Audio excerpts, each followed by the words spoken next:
বন্ধুরা, আজ 10 জুন সোমবার শুরু হলো ভারী থেকে অতি ভারী অতি প্রবল বজ্র বিদ্যুৎ সহ ঝড় বৃষ্টি দেশের উত্তরাঞ্চলে। আজ সারাদিন কোন কোন এলাকায় বৃষ্টিপাতের সম্ভাবনা থাকবে সরাসরি লাইভ দেখিয়ে দেব ভিডিওটির মাধ্যমে। আশা করি ভিডিওটি শেষ পর্যন্ত দেখবেন।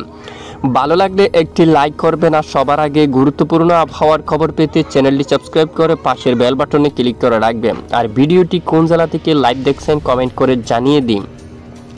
স্যাটেলাইট ইমেজের উপর দেখুন, এই মুহূর্তে মূলত আজ 10 জুন সোমবার একদম ভোর সকাল থেকে প্রচণ্ড মেঘ তৈরি হয়ে সমস্ত মেঘ ধীরে ধীরে এখানে দক্ষিণ দিকে অগ্রসর হতে দেখা যাচ্ছে, দক্ষিণ পূর্ব দিকে। তো আজ সারাদিন কোন কোন এলাকায় বৃষ্টিপাত থাকবে তা আমরা দেখিয়ে দিচ্ছি, একটু পরবর্তী ধৈর্য ধরে দেখুন। তো এখানে ভোর সকালে প্রচণ্ড বজ্র বিদ্যুৎ সহ বৃষ্টিপাত থাকতে পারে ময়মনসিংহ এলাকায়। এখানে ময়মনসিংহ বিভাগের উপর বৃষ্টিপাত ঘটিয়ে ধীরে ধীরে মাদান, বিশনবাবুর, কিশোরগঞ্জ এই অঞ্চলে বৃষ্টিপাত আসার প্রবল সম্ভাবনা এবং লাখাই, মৌলভীবাজার, আগরতলা এদিকে সিলেট বিভাগের বেশিরভাগ এলাকায় আজ বজ্র বিদ্যুৎ সহ বৃষ্টিপাত থাকার সম্ভাবনা। ঢাকা বিভাগের একদম উত্তরাংশে এবং এই যে মূলত দেশের একদম দক্ষিণ পূর্ব বেশ কিছু এলাকা জুড়ে বেশ কিছু এলাকা জুড়ে প্রচণ্ড বজ্র বিদ্যুৎ সহ বৃষ্টিপাত থাকার সম্ভাবনা রয়েছে। আর এদিকে রাজশাহী বিভাগের দিকে দেখুন, এখানে মহাদেবপুর, বগুড়া, এই যে বালুরঘাট থেকে শুরু করে নবাবগঞ্জ, চাঁপাইনবাবগঞ্জ, সিংড়া সবটুকু এলাকায় মেঘলা আকাশ হওয়ার সম্ভাবনা। বৃষ্টিপাত হওয়ার মতো তেমন সম্ভাবনা নেই, আকাশ কিন্তু প্রচণ্ড মেঘাচ্ছন্ন হতে পারে। এবং মালদা, দিনাজপুর দিকে এখানেও আকাশ মেঘাচ্ছন্ন হতে পারে, বৃষ্টির সম্ভাবনা কম রয়েছে। এবং রংপুর, ঠাকুরগাঁও, এই যে পঞ্চকোট এই অঞ্চলেও প্রচণ্ড মেঘলা আকাশ থাকতে পারে, বৃষ্টির সম্ভাবনা কম। তবে এদিকে কিন্তু বৃষ্টিপাত হতে দেখা গেছে গাইবান্ধা, রাজীবপুর এখানে অনেক এলাকায় কিন্তু প্রচণ্ড বজ্র বিদ্যুৎ সহ বৃষ্টিপাত কিন্তু দেখা গেছে অলরেডি। গোড়ারঘাটের দিকে এদিকেও কিন্তু বৃষ্টিপাত কিন্তু দেখা গেছে। এছাড়া এখানে মালদা থেকে শুরু করে পূর্ণিয়া, তারপর এখানে আড়ারিয়া এদিকে দেখুন সবটুকু এলাকায় আকাশ প্রচণ্ড মেঘাচ্ছন্ন থাকার সম্ভাবনা। বৃষ্টি থাকতে পারে দেশের একদম উত্তর পূর্ব বেশ কিছু এলাকায়। দেখুন বৃষ্টির মেঘ কিন্তু ধীরে ধীরে পূর্ব দিকে আগাচ্ছে, বিশনবাবপুর থেকে শুরু করে নেত্রকোনা এবং এদিকে সিলেট বিভাগের অনেক এলাকায় প্রচণ্ড বজ্র বিদ্যুৎ সহ বৃষ্টিপাত থাকতে পারে দুপুরের আগেই। প্রায় 8টা, 9টা, 10টার মধ্যে এখানে প্রচণ্ড ঝড় বৃষ্টিপাত থাকার সম্ভাবনা কিন্তু রয়েছে। দক্ষিণাঞ্চলে দেখুন, দক্ষিণাঞ্চলে আংশিক মেঘের আনাগোনা রয়েছে। চট্টগ্রাম থেকে শুরু করে ও কক্সবাজার, রুকিয়া, সেন্ট মার্টিন, তারপর খুলনা, বরিশালে মেঘের আনাগোনা। কলকাতা, পশ্চিমবঙ্গ এখানে সবটুকু জেলায় পরিষ্কার আকাশ, বৃষ্টির কোনো ধরনের দেখার নেই। বৃষ্টিপাত কোন কোন জেলায় একবার আমরা সরাসরি দেখে নেব। বৃষ্টিবাহী মোড়ে চলে যাচ্ছি। তো দেখুন 10 জুন আমরা সরাসরি চলে আসলাম, যে বৃষ্টির আপডেট এখানে দেখা যাচ্ছে। ঠিক আজ মূলত 10 জুন নাগাদ ভোর সকালে ভালো বৃষ্টিপাত ঘটিয়ে পরবর্তীতে বৃষ্টির মেঘ অনেকটাই হালকা হয়ে যেতে পারে। পরবর্তীতে কিছুটা বিক্ষিপ্ত বৃষ্টি দু এক স্থানীয় মেঘ তৈরি হয়ে হতে পারে। তো বৃষ্টিপাতের সম্ভাবনা থাকতে পারে আবারও আগামীকাল 11 জুন নাগাদ। দেখুন বৃষ্টিপাতের সম্ভাবনা রয়েছে উত্তরের উপর আবারও বজ্র বিদ্যুৎ সহ বৃষ্টিপাত থাকার সম্ভাবনা। ঠিক এই স্থানে বৃষ্টিপাত থাকতে পারে। গতকালের আপডেটটি আপনাদেরকে আমরা জানিয়েছিলাম। এছাড়া এদিকে রংপুর বিভাগের কিছু কিছু এলাকায় বজ্র বিদ্যুৎ সহ বৃষ্টিপাত থাকার সম্ভাবনা রয়েছে। সিলেট বিভাগের কিছু কিছু এলাকায় হালকা মাঝারি ধরনের বৃষ্টিপাত থাকার সম্ভাবনা কিন্তু দেখা যাচ্ছে। শিলচর, সিলেট এখানে আশেপাশে অনেক এলাকায় বজ্র বিদ্যুৎ সহ বৃষ্টিপাত থাকতে পারে। চট্টগ্রাম বিভাগের উপর বিক্ষিপ্ত দু এক স্থানে, মূলত চট্টগ্রাম বিভাগের প্রায় 90% মধ্যে 10 বা 15% এলাকায় বৃষ্টিপাত থাকলেও বাকি এলাকায় বৃষ্টিপাত না থাকারই সম্ভাবনা। আর এদিকে খুলনা, বরিশাল বিভাগের উপর বৃষ্টিপাতের কোনো আভাসও পর্যন্ত আসছে না। আর এদিকে পশ্চিমবঙ্গ, ভারতের কিছু কিছু এলাকায় স্থানীয় মেঘ তৈরি হয়ে বজ্রগর্ভ মেঘ তৈরি হয়ে বৃষ্টিপাত হওয়ার কিছুটা সম্ভাবনা, অন্যান্য এলাকায় সম্ভাবনা খুবই কম রয়েছে। আর এদিকে উত্তরের জেলাগুলোর উপর একদম উত্তরবঙ্গ, গুয়াহাটির এবং আরও এই যে এলাকায় আলিপুরদুয়ার, গোলাপাড়া এই অঞ্চলে ভালো বৃষ্টিপাতের আভাস কিন্তু দেখা যাচ্ছে। গোলাপাড়া, গুয়াহাটি, উত্তরের আরও বেশ কিছু এলাকা জুড়ে বজ্রবিদ্যুৎ সহ প্রচণ্ড বৃষ্টিপাতের সম্ভাবনা কিন্তু দেখা যাচ্ছে। এবং এখানেও উত্তরে একদম কিছু কিছু এলাকায় বজ্রবিদ্যুৎ সহ বৃষ্টিপাত থাকতে পারে এবং সিলেট বিভাগের কিছু কিছু অংশে বৃষ্টিপাত থাকতে পারে।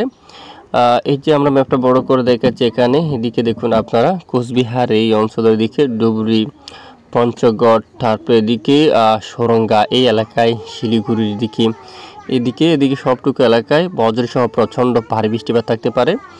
আর একদম দক্ষিণে যে বর্ষার ভারী বৃষ্টিপাত হতে পারে মায়ানমার থেকে শুরু করে সবটুকু জেলায় এদিকে ভারী থেকে অতি ভারী বৃষ্টিপাত। এবং 13 জুন নাগাদ কিছুটা প্রবেশ করবে টেকনাফ দিয়ে চানমার, ডিগন্তপাল, চট্টগ্রাম বিভাগের উপর কিছুটা প্রবেশ করতে পারে। দক্ষিণে এখানে বজ্রসহ হালকা মাঝারি বৃষ্টিপাত থাকতে পারে। এবং 14 তারিখ নাগাদ এখানে অনেক এলাকায় বৃষ্টিপাতের সম্ভাবনা কিন্তু দেখা যাচ্ছে। দেখা যাক পরবর্তীতে এটি কিন্তু চেঞ্জও হতে পারে, আমরা কিন্তু নজর রাখছি অবশ্যই। তবে বর্ষার ভারী বর্ষণ থাকতে পারে মূলত আগামী 13 তারিখ থেকে দক্ষিণের যে মায়ানমার থেকে শুরু করে কক্সবাজার এখানে অনেক এলাকা জুড়ে। তো এছাড়া এদিকে 14 তারিখ নাগাদ সিলেট বিভাগের উপরও ভালো বৃষ্টিপাতের সম্ভাবনা। উত্তরবঙ্গে একদম আলিপুরদুয়ার, শিলিগুড়ি সবটুকু এলাকায় দেখুন ব্যাপক আকারে বজ্র বিদ্যুৎ সহ বৃষ্টিপাত আকারে কিন্তু প্রবল সম্ভাবনা কিন্তু রয়েছে। গোলাপাড়া, আলিপুরদুয়ার, শিলিগুড়ি যে সবটুকু এলাকায় প্রচণ্ড বজ্র বিদ্যুৎ সহ বৃষ্টিপাত থাকার সম্ভাবনা কিন্তু দেখা যাচ্ছে। তো এ হচ্ছে মূলত বৃষ্টিপাতের সর্বশেষ গুরুত্বপূর্ণ আপডেট। তো এবার আমরা একটু আপনাদেরকে বৃষ্টির পরিমাণ মোটটা একটু দেখাবো। বৃষ্টির পরিমাণ মোটে পরের 5 দিনে যে বৃষ্টিপাতের আপডেট দেখা যাচ্ছে, বাংলাদেশ আবহাওয়া অধিদপ্তর থেকেও বলা হয়েছে পরবর্তী 5 দিনে দেশের উপর বৃষ্টির মাত্রা কিছুটা বৃদ্ধি পেতে পারে। তো এদিকে আবহাওয়ার ইউরোপিয়ান মডেল থেকে দেখা যাচ্ছে গোলাপাড়া, আলিপুরদুয়ার, শিলিগুড়ি উত্তরের সবটুকু এলাকায় বৃষ্টির মাত্রা বাড়বে, ভারী বৃষ্টিপাত থাকতে পারে রংপুর বিভাগের কিছু কিছু এলাকায়, এবং এদিকে এমনি বিক্ষিপ্ত বৃষ্টিপাত থাকতে পারে ময়মনসিংহ এছাড়া সিলেট বিভাগের উপর এখানে ভারী বৃষ্টিপাত থাকার কিন্তু সম্ভাবনা কিন্তু দেখা যাচ্ছে। পাশাপাশি একদম দক্ষিণ পূর্ব চট্টগ্রাম বিভাগের এই যে এখানে কিছুটা বৃষ্টিপাত থাকার সম্ভাবনা রয়েছে হালকা মাঝারি ধরনের, এবং খুলনা বরিশাল বিভাগের উপর এখানে আকাশ প্রায় বেশিরভাগ স্থানে পরিষ্কার থাকতে পারে, বৃষ্টির সম্ভাবনা খুবই কম। কলকাতা সহ পশ্চিমবঙ্গের সবটুকু এলাকায় বৃষ্টির সম্ভাবনা খুবই কম রয়েছে। বাগুড়া, দুর্গাপুর, বর্ধমান, আরামবাগ, চন্দ্রনগর, শান্তিপুর, কাতুয়া এখানে দেখুন কলকাতায় এখানে 0% অথবা 1% বৃষ্টিপাতের সম্ভাবনা কিন্তু খুবই কম রয়েছে, অনেকটাই কম। দেশের একদম দক্ষিণ পূর্বাঞ্চল এবং উত্তর পূর্বাঞ্চলে বৃষ্টিপাতের সম্ভাবনা কিন্তু দেখা যাচ্ছে।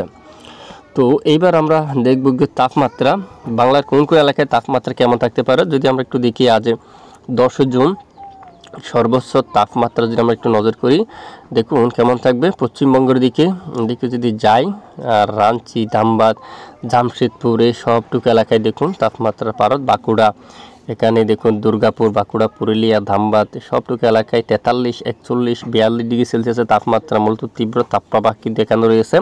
মাঝারি ধরনের তাপপ্রবাহ রয়েছে এখানে বর্ধমান, এখানে মৃদু থেকে মাঝারি তাপপ্রবাহ রয়েছে চন্দ্রনগর, আরামবাগ, শান্তিপুর, কাতুয়া এবং এখানে অনেক এলাকায় এই যে দেখুন সবটুকু এলাকায় 36 পর্যন্ত থাকবে। বাংলাদেশের খুলনা বিভাগের উপর এদিকে আমরা দেখতে পাচ্ছি 36, 37 পর্যন্ত, যশোর 37, লোহাগাড়ায় 36, খুলনা এদিকে দেখুন কাজকেরে 37 পর্যন্ত, শাইলকুপা এদিকে দেখুন সিরাজগঞ্জ, তারপর মহাদেবপুর, বগুড়া, গোড়ারঘাট, বালুরঘাট সবটুকু এলাকায় তাপমাত্রা 36 ডিগ্রি সেলসিয়াসে, কিছু কিছু এলাকায় 37 অথবা 2-1 এলাকায় 38 কিন্তু তাপমাত্রা উঠতে পারে।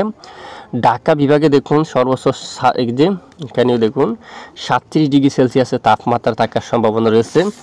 মাদারীপুর 36 এবং এখানে দেখুন মতিরহাট, ফরিদগঞ্জ, বরিশাল সবটুকু এলাকায় 36 পর্যন্ত।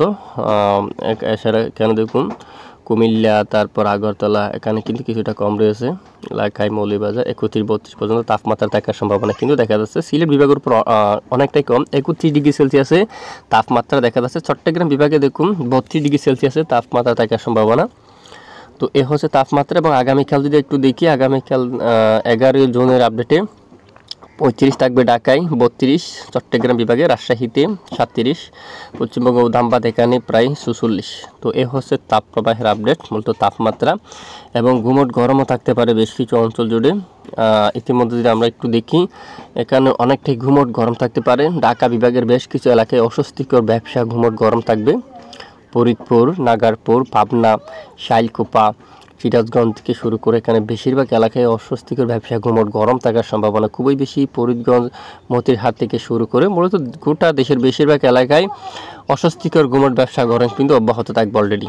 দেখুন আজ 10 জুন নাগাদ এখানে দক্ষিণেও ব্যবসা গরম থাকতে পারে, অলরেডি অস্বস্তিকর গরম এই এলাকার দিকে একটু বেশি থাকতে পারে গরমের মাত্রা। হাতিয়ার দিকে প্রচুর গরম থাকতে পারে এবং রায়পুর অঞ্চল এই অঞ্চল দিয়া সরাসরি প্রবেশ করছে দোহার এবং ফরিদপুর এবং এদিকে বালিয়াকান্দি, তারপর পাঙ্গাসার উপর শিবালয়, ভেড়া এবং এদিকে নাগারপুর, ধামরাই, ঢাকা বিভাগের অনেক অঞ্চলে এখানে অনেকটাই ব্যবসা ঘুমট গরম থাকার সম্ভাবনা কিন্তু দেখা যাচ্ছে। এছাড়া এখানে ধামবাদ থেকে শুরু করে এই এলাকার দিকে পশ্চিমবঙ্গের বাঁকুড়া, দুর্গাপুর, এখানে পুরুলিয়া, আসানসোল সবটুকু এলাকায় অস্বস্তিকর ঘুমট ব্যবসা গরম থাকার সম্ভাবনা কিন্তু খুবই বেশি। আর এদিকে দেখুন চট্টগ্রাম বিভাগের এই অঞ্চলেও স্বাভাবিক কিছুটা ঘুমট ব্যবসা গরম থাকতে পারে। তো এ হচ্ছে মূলত আপডেট। আর বায়ু মোডটিকে আমরা একবার দেখব, হাওয়ার দাপট কোন কোন এলাকায় কেমন থাকতে পারে। যদি একটু আমরা দেখি স্বাভাবিক বাতাসের গতিমাত্রা যদি দেখি, তারপর বায়ুর দাপটাটা আমরা দেখব। তো এদিকে স্বাভাবিক বাতাসের গতিমাত্রা 14 ডিগ্রিতে থাকার সম্ভাবনা সব এলাকায়, এবং বেশিরভাগ এখানে 10 কিলোমিটার, 11 কিলোমিটার, বরিশালে 15 কিলোমিটার, খুলনা 14 কিলোমিটার পর্যন্ত হাওয়ার দাপট থাকতে পারে।